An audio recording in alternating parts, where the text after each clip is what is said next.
By the year 2267, Earth has become uninhabitable because of ecological collapse, and humans now live in overcrowded space stations in Earth's orbit.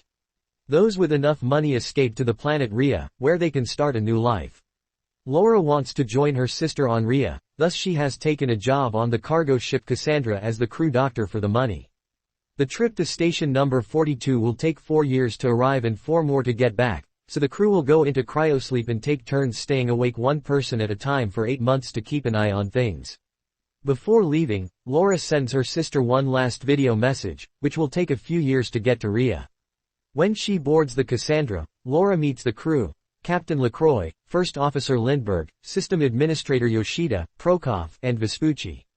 There's also Decker, a sky marshal sent by the government because lately ships have been under attack by the radical Neo-Luddite group, Machine Strikers, who are against living inside machines. Their leader Bruckner is still on the loose after he bombed a few stations, so they have to keep an eye out for him. The crew enters cryosleep and things go peacefully for 3 years. When it is Laura's turn to wake up, she finds a message from her sister Ariane waiting for her, where she expresses her worries over the terrorist attacks. Laura sends her a message back and then concentrates on establishing a routine to keep herself sane, which includes reading, exercising, and keeping an eye on the ship's performance. One day, Laura begins hearing noises inside the ship.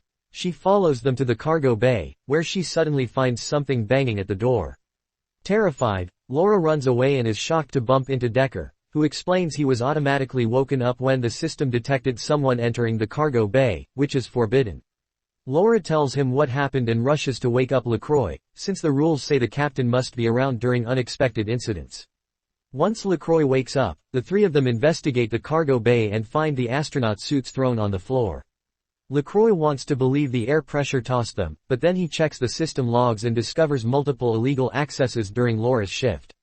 Afterward, the trio suits up and enters the containment area, leaving a metal plate at the gate to keep it open.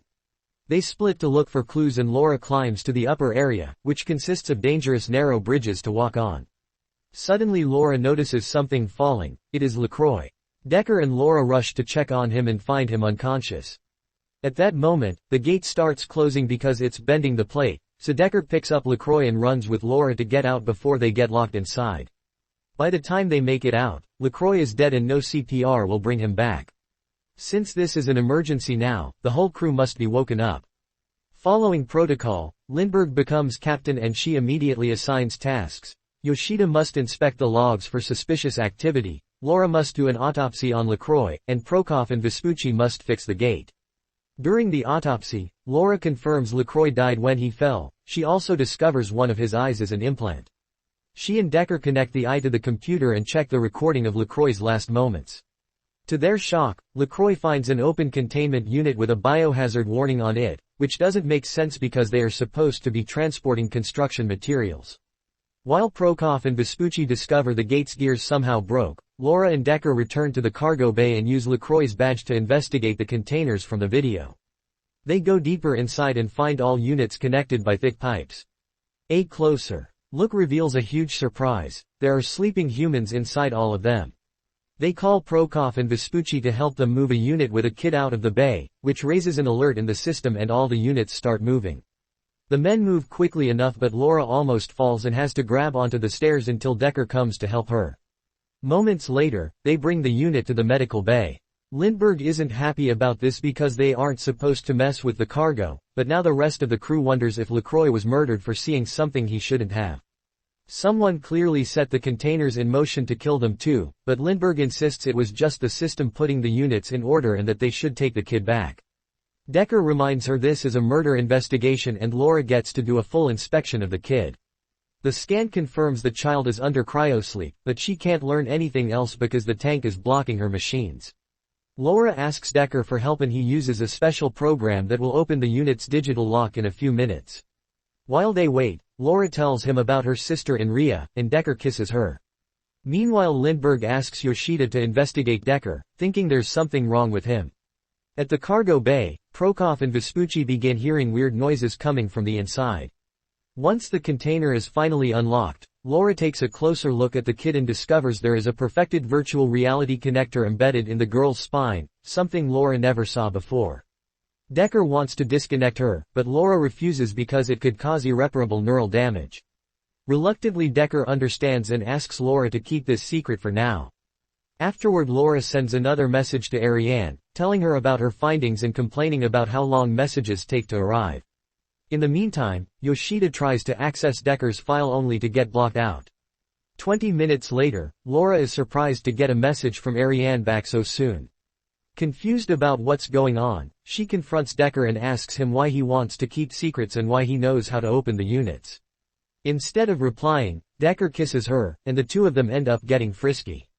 A few hours later, Lindbergh calls everyone to the deck and informs them that Yoshida discovered someone manipulated the cryo chamber's logs. It turns out Decker had been woken on regular basis, but Decker just says it is part of his duty to check on the ship periodically. Lindbergh suspects him to be LaCroix's killer and tries to arrest him, causing Decker to try to defend himself. Yoshida and Vespucci manage to overpower him, but in the struggle Decker gets hurt, and Laura asks them to bring him into the medical bay to avoid blood contamination. Laura takes care of Decker's wound while ignoring Decker's attempts at chit-chat, and before she leaves, Decker confesses they aren't going to station number 42, they're actually going to Rhea. Afterward, Decker is put back into cryosleep. In private, Laura asks Yoshida to check the ship's destination. Yoshida confirms they aren't going to station number 42, and since it's impossible to change coordinates after the flight already began, it means this was planned from the beginning. When Laura brings up her messages arriving quickly to Rhea, Yoshida points out Lindbergh is lying to them since she should know the coordinates. Afterward, Yoshida goes back to her computer to see if she can find out more. While Laura has a drink with the guys, she notices the power fluctuating and worries about Yoshida, so she goes to check on her. Unfortunately, Yoshida is already dead. Upon hearing this, the crew immediately goes to check on Decker and discovers he's escaped the cryopod. The logs indicate someone left him out. The crew gets armed and goes looking for Decker. Laura and Vespucci go to the lower deck and find an open duct, which makes them think Decker escaped through there. Vespucci goes to the other side of the vent while Laura climbs this end, and she ends up finding a secret chamber full of trash. Suddenly she's attacked by a man and in the struggle, Laura shoots him. A closer look reveals this guy is the terrorist Bruckner, and there's a box with his belongings nearby. Laura finds pictures of the machine strikers working to develop natural resources and discovers Decker is part of the organization. There's also a tablet with a video showing that the machine strikers are growing food on Earth thanks to greenhouses and are purifying their own water, so there's no need to leave the planet, they just need to make an effort to clean it. Then Laura is startled by Vespucci, who informs her they've found Decker. Everyone returns to the deck and Lindbergh orders the guys to hit Decker to make him talk. Decker explains Rhea is just a simulation and the people in the containers are being used as neural units. The government is lying because if people knew parts of Earth are habitable again, the system would crumble. Decker admits Bruckner cracked up and killed LaCroix, but not Yoshida. Vespucci and Prokop take Decker away while Lindbergh asks Laura to finish with the kid in order to send her back to the cargo hold. Lindbergh also wants Laura to go back to cryosleep, promising to take over her shift. Getting suspicious, Laura takes out her gun but Lindbergh beats her to it and ties her up. Lindbergh explains that settlement on Rhea actually failed, and the simulation is only temporary until they manage to find a new planet to terraform. This simulation allows people to stay alive with hope, and Lindbergh won't allow anyone to get in the way, so she'll kill Laura and Decker with the excuse they killed the captain. Meanwhile, Vespucci and Prokop take Decker to a random corridor and demand to know everything. When they hear Lindbergh knew all along, they go back to capture her and put her into cryosleep. Vespucci tells Prokop they should connect themselves to Rhea because a simulation is still better than this crappy life they have. In the medical bay, Laura manages to start safely waking the kid from the unit. Decker apologizes for lying and asks for her help. Laura accepts as long as he rescues her sister from the simulation. Afterward, the crew makes a plan. They'll finish their trip to station number 42 because that's where the simulation is kept, so Decker will connect Laura to the system in order to send a message with the truth to Earth. Then they'll blow up the antenna. For the next few days, Decker and Laura spend their private time together, and Decker tells Laura how nature has reclaimed every spot on Earth. When they finally arrive at station number 42, they delay the delivery of the cargo, which gets them 30 minutes to pull off the plan. Laura discovers the child is awake and wandering, so she has to quickly take her back to her room to keep her safe. Prokop and Vespucci secretly work against the plan because they want to connect themselves to Rhea, and to do that they'll need Lindbergh's badge. Vespucci burns his hand with cryoliquid to retrieve it from the tank while Prokop reprograms the unloading of the cargo to 10 minutes instead of 30. Next they use the badge to access the units and disconnect two people to take their places in the simulation. As the system gets ready for delivery protocol, it wakes Lindbergh up. Meanwhile Decker goes on a spacewalk to put the explosives on the station's antenna before he goes looking for Ariane's container, luckily finding it quickly. Laura decides to join him. But her suit begins malfunctioning and Decker has to catch her before she drifts away. Decker explains to Laura that the units can't be just unplugged without killing the people inside, so Laura asks to be connected to the simulation in order to meet her sister and send a message. At that moment, the ship begins delivering the cargo automatically, meaning they only have a few minutes left before the ship begins the trip back. Decker connects Laura to Rhea and Laura is shocked to appear in the most beautiful forest she's ever seen. In a house nearby, Laura reunites with Ariane and her kids and cries over having to destroy their happiness. She runs away into the woods and records a message for Earth explaining the truth behind Rhea, finishing right before Decker wakes her up with bad news. Since the cell unit of Laura's jetpack is broken, Decker gave her his, meaning only she can back into the ship. Laura doesn't want to leave without him, but Decker reminds her she must protect the kids since she's the only proof they have.